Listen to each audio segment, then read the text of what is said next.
दरवाजे पर खड़ी एम्बुलेंस, उसमें रखा मां का शव। रोती बिलखती बहनें, लेकिन बेटे ने अपनी पत्नी के साथ घर का दरवाज़ा बंद कर लिया।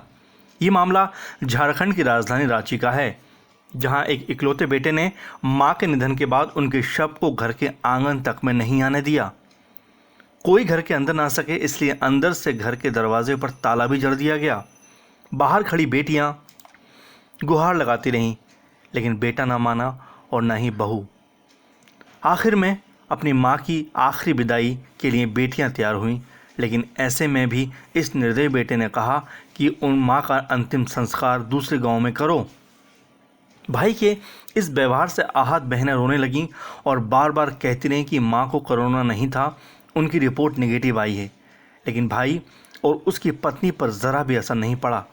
अंत में दोनों बहनों ने ही मां के शव को कंधा दिया और गांव से 1 किलोमीटर दूर अपनी मां के अंतिम संस्कार की सारी रस्में पूरी की।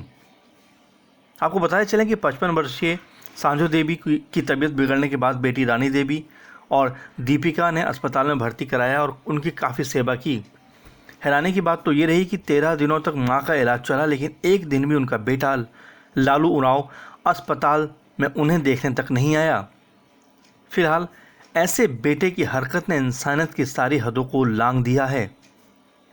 जिस मां ने हमेशा अपने इकलौते बेटे को पलकों की छांव में रखकर पाला होगा, उसने मरने के बाद मुंह तक देखना ज़रूरी नहीं समझा। ITP न्यूज़ रूम की रिपोर्ट।